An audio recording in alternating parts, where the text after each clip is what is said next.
মেরাজে আমার নবীকে আল্লাহ কেন কারেন্ট নিয়ে গেছেন? কারণ এর আগে তায়েফের মানুষ নবীজিকে পাথর মেরে ছিল এমন ভাবে যে আমার নবী একবার জমিনে পড়ে গেছে, আবার তুলেছে, আবার পাথর মেরেছে, আবার তুলেছে, আবার পাথর মেরেছে।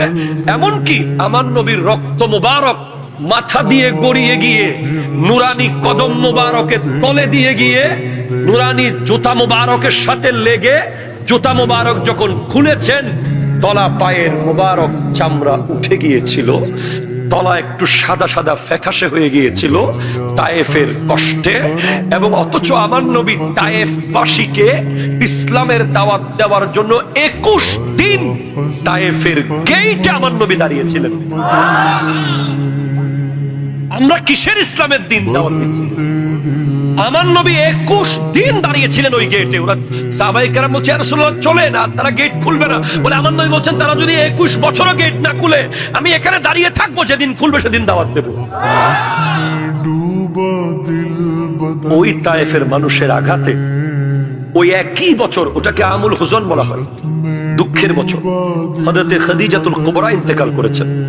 ওই বছরই মাত্র 5 দিনের মাথায় আবার হযরতে আবু তালিব, নবীজির চাচা আবু তালিব ইন্তেকাল করেছেন। এই দুজন ইন্তেকালের পরে তায়েফে গেছেন দুতমা হালিমা সাদিয়ার বাড়িতে, সেখানে তারা পাথর মেরে নবীজিকে রক্ত দিয়েছে। তখন আল্লাহ মেরাজে ডেকেছেন। এখন আল্লাহ কতটুকু কাছে নবীজিকে নিয়েছেন? বলে 2 ধনুক পরিমাণ কাছে।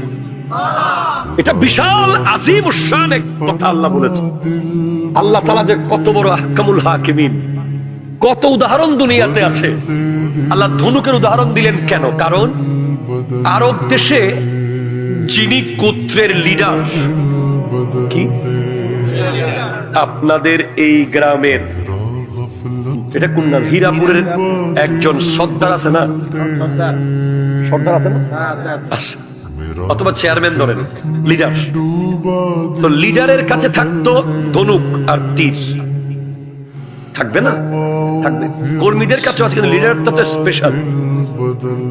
তো যখন 2 গোত্রে মারামারি হতো, ঝগড়া হতো, কোন কারণে বার্গেনিং হতো, তখন মাঝখানে একজন মুসলেহ, সমাধানকারী।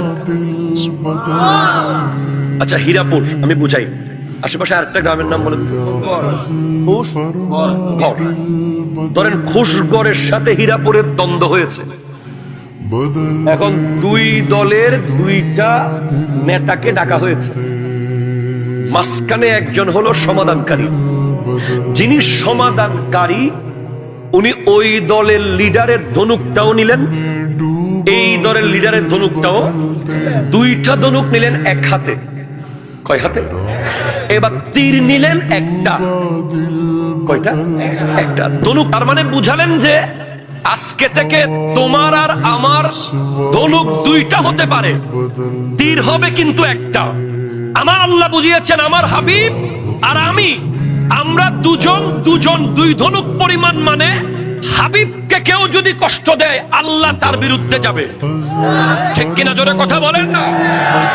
ওই আরবে যেভাবে 2 গোত্রের 2 ধনুক একসাথে করে মিলিয়ে দেওয়া হয়, আজকে থেকে হাবিবের ধনুক একটা, আল্লাহর ধনুক একটা, 2 ধনুক এক জায়গায়, তীর কিন্তু একটা।